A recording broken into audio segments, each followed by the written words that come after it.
What is going on, guys? Welcome to Closet Talk. I am your host, Ethan. It is 11:54 at night. I told you I was going to do 20 minutes a day, and I barely made it. I had so, I had so much trouble just getting my recording program. I'm using Audacity because it's free, and I figured if I'm not making any money doing this, then I better not spend any money. um, at least until I get started or get some sort of audience going, besides my mother. I love you, Mom. You know I do. Um, yeah, March 28th. How was your guys' Wednesday? It was great for me. Woke up today feeling really good. I got this addiction to coffee lately where, I literally drink so much until my ears ring, and then I'm watching myself outside of myself just move through the day. Um, that's probably, maybe I'm abusing it. Am I? Am I? Please let me know if I am. Today, Burning Man tickets went on sale today. I talked about it a little bit in my last episode, but Burning Man tickets went on sale today, and me and my lady did not have any luck scoring a ticket in the main sale, but we're remaining positive because there's a billion other ways to get a ticket, right? You got the low income program, you got STEP, plus other people that decide not to go. So we're kind of putting our ears to the ground and hoping for the best here. Hoping we get out there this year. So yeah, we started off with that around 12. That's when tickets opened up.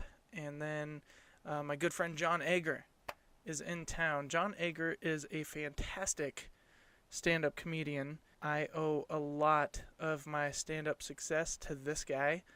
He mentored me in my early years, taught me a lot, the ins and outs, and kind of helped deflect a lot of the pain that you can experience when you're starting out. He helped a lot with that, and he is all the way out. He's out here all the way from Philly. That's where he's originally from, Pennsylvania, and now he's out here in Reno visiting, and I'm so stoked to have him out here. It's gonna be one great week. What I'm thinking about doing is doing my first video podcast with him, just kind of interviewing him. He's a really interesting dude, fantastic stand-up comedian, and I think that guy has a lot of knowledge on the subject, so I want to bring that to you guys. I want to share it with you guys because the things that he has taught me has really helped me progress. So he's out here, and that's going to be great. I don't know when that's going to come out, but it will be out. I'm going to say maybe I should give myself a deadline, right? Because if I'm telling you guys, then obviously I have to do it. Otherwise, I let down, two listeners? Those two listeners are my rock right now, and I love you guys. Just the two people that listen to this, I love you, and thank you so much for all your support. I had a show last night, stand-up show, where I hosted at this room called Alibi Ale Works. It's up in Truckee, California, and I had a fantastic time. It was a fantastic show. Let me put it this way. Every time I've been to Truckee, I have always had a good time. Every time. I don't know what it is. It's like a little South Park kind of town, and it's just a small little town. Everybody knows everybody. I don't know what it is, but every time I go up there, I feel like I'm in such a great mood. I feel like I'm in the right place, doing my shit. I should stop saying so much. So, yeah, I was in Truckee, California, and I guess to start this show, besides my rambling, I should dive into today's quote, which is, "Show up every single moment like you were meant to be there." That is by Marie Forleo, and show up every single moment like you were meant to be there. Okay, let's let's talk about that for a little bit, because I feel like that ties into what I did last night. I mean, I showed up and I had Dave Meccarelli. If you don't know who he is, definitely look him up. He's a fantastic comedian as well. And then I was there with one of my buddies, Jim Fleming, who is a fantastic comic as well. Both of them are great stand-ups. Dave was telling me before the show started out, he was like, all right, well, this is how this room typically works. The people in front of the stage are the people that are here for comedy. And then the people off to the right that are at the bar didn't necessarily know that there was going to be a comedy show tonight. And so just kind of let them do their thing. I immediately took that as like a challenge. I was like, okay, but if I'm good enough, if I do stand up good enough, if I'm actually doing stand up, then I should be able to captivate the entire room, which is not the job for the host. You know, as a host, you're supposed to keep the show moving, make people feel comfortable, engage them in the comics that are coming up. So your job as a host is not to kill. It is just to keep the show moving along. That is it. But I kind of was like, all right, I kind of took this as a challenge. I was like, if I'm good enough, then these people in front of me are going to want to laugh. And then by them laughing, it's going to suck in the people from that bar into laughing as well. And then everybody will be paying attention. The place was packed. There was like 60 people. I want to say at least 60 people. And I went up there, and this is where this quote ties in. Show up every single moment like you're meant to be there. I went up on that stage, and before I went up on stage, I was giving myself like these positive affirmations. Like, I'm going to have fun. This is going to be a great show. No matter what happens, I still get to talk to these people. This is fucking great. Shit like that, you know, and just talking to people, vibing with the crowd. I remember as a young stand-up, like I've been doing this for 20 years. I've only been doing it for 6. I remember when I was first starting out, I would hide away from the crowd, right? I'd be in the back going over my notes or whatever jokes I was going to do for the night. I didn't want anything to do with the people around me at all. But as I started going along, I realized that by talking to the audience before you go on stage, you get a feel of what their sense of humor is like. You get a feel for knowing what they're going to laugh at. So already, before you write your set list and go on stage with it, talk to at least 10 to 15 people and see what it is that's going through their brain. What are they talking about? You know what people care about by what they talk about, in my opinion. Obviously, right? That's why I'm talking about this, because this is what I care about. So if people are talking about it, then obviously they care about it. And then you can kind of dictate your jokes off of that, I guess. I can't really even say that, because I do my jokes the way that I want to do them, but talking to people definitely influences the way that I deliver them. So maybe that is a good tool or something that you could use. I don't know. I'll be honest, I gotta get a little bit better at sticking to my topics, but hey, I'm learning. I'm getting there. This will get better over time. So a little bit about this room was I had been there before. I hadn't performed there until last night, but I had been there before, and I had seen performances there, and a performance there, and I was talking to the local people that are there all the time, and they said, yeah, there's lots of comedy that comes through here, but the shows aren't very good. And that motivated me so hard, because I heard that during a show that I wasn't on. And then a month later, I got invited to host that show. And instead of being fearful and scared of doing it, I was talking with my lady as we were driving up, and she was there with me that night when people were saying, like, oh, the shows aren't very good. And I, once again, the positive affirmation thing. It's like, yeah, they weren't very good, but now I'm here, and it's gonna be good.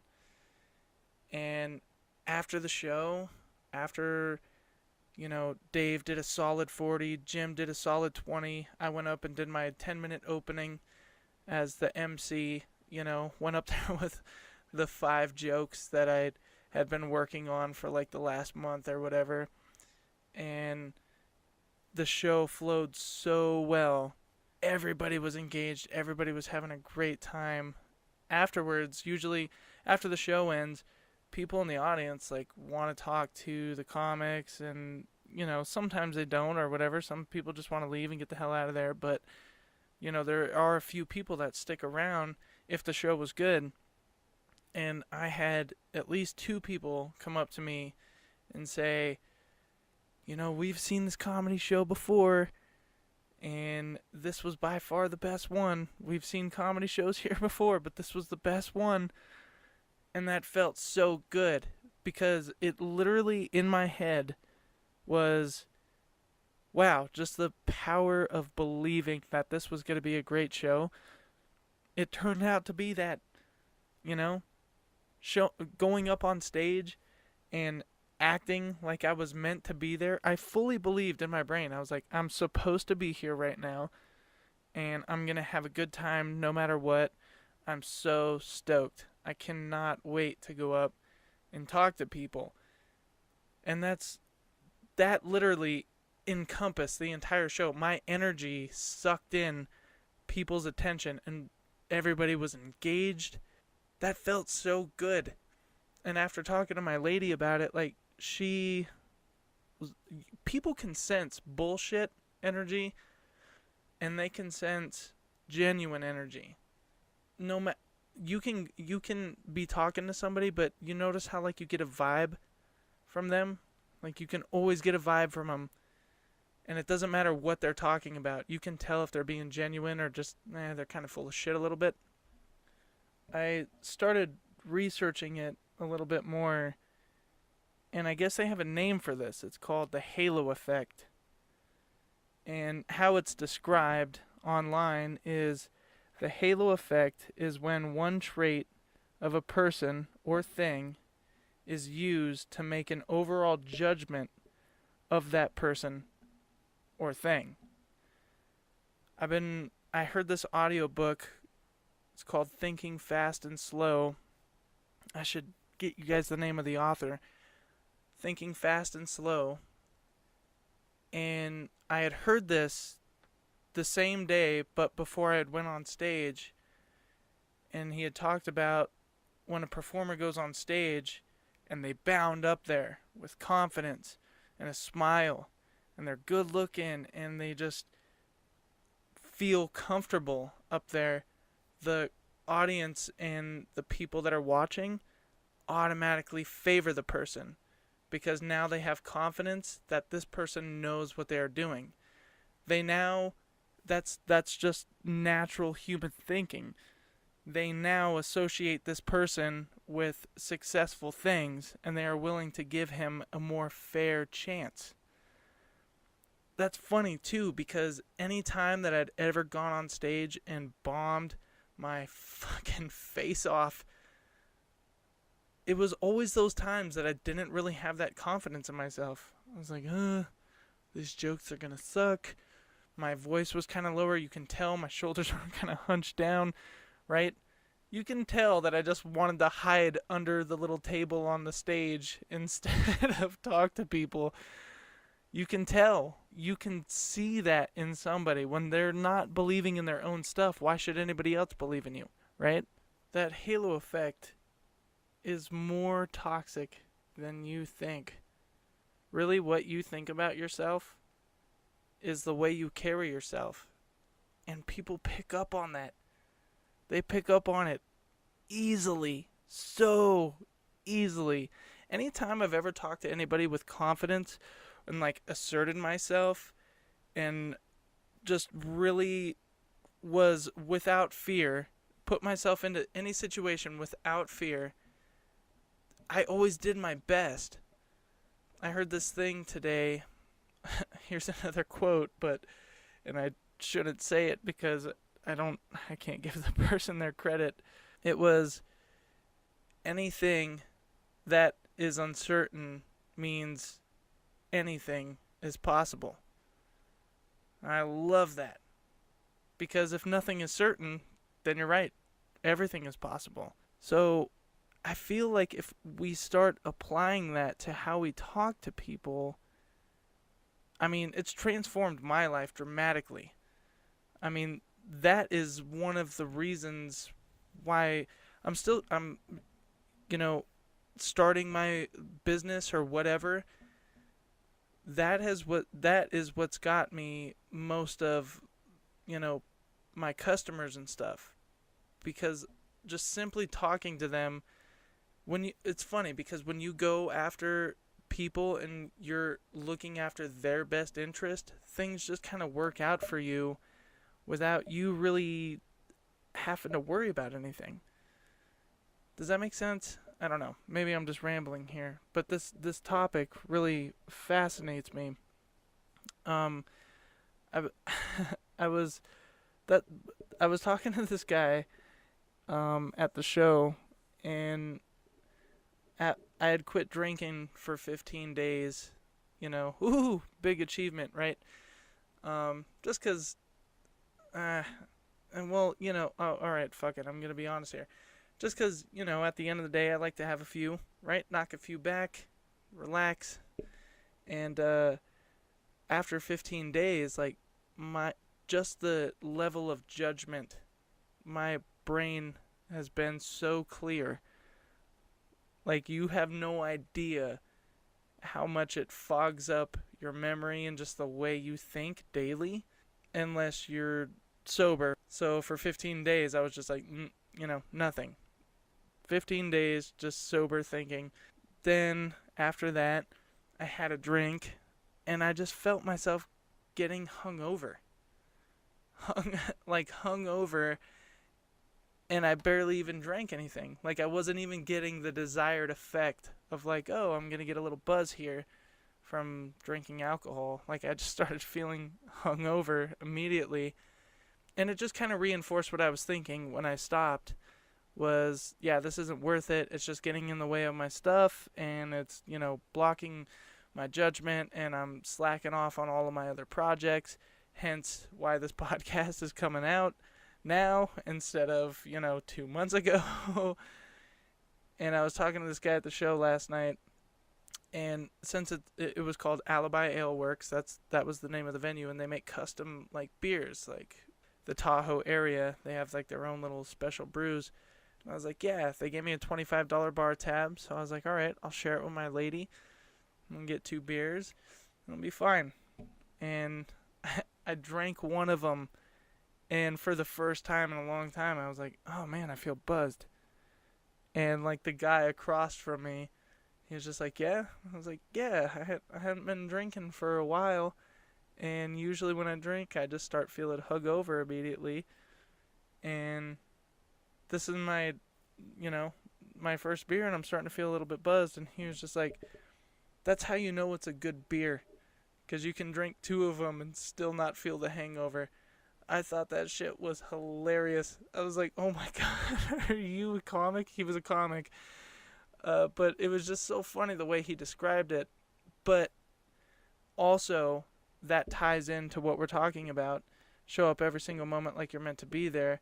The halo effect. That guy had a halo effect on me because of the confidence and the way he protruded it. I automatically just believed in what he was telling me. So that is definitely a tool that I would recommend that you kind of explore with yourself, see how it fits in with yourself. Maybe it's not so much talking, or, it fits in differently with everybody, but it is a real thing in my experience. And a lot of self-believing and, like, positive affirmations and everything reinforce it, and it feels like it just makes it more powerful. So if I was you, I would encourage you guys to look into that and maybe try it. Try to apply it. Even if you're not typically a social person, try to apply it. See how it affects your life. Go 24 to 48 hours just looking for nothing but positive, and every day just asserting your best, what you feel is your best self, asserting that before any kind of fear or self-doubt or anything. Go for asserting yourself in the most confident way possible. That would be my best advice. I mean, it's worked for me, and every day, every single day that I do this, I just feel so good. So I would recommend that you guys try that. I'm not going to ramble on too much more about this, but thank you guys for listening. I do want to say one thing. If you listen to me on the Anchor app, I do put music before and after. If you're listening to me on YouTube, due to copyright, I can't really do any kind of music yet, and the free music is just not really my style. But I do also have a Facebook page. Please feel free to message me on Facebook at Closet Talk with Ethan. You can also check me out on YouTube, obviously. Leave a comment on any of the videos. I would love some engagement from people and to hear what you guys are thinking, about these topics that I'm talking about, or how I can improve, how I can be doing better, what would make this more interesting for you guys. Thank you guys so much for listening and supporting any way that you do. And just remember that no matter what you do, show up every single moment like you were meant to be there.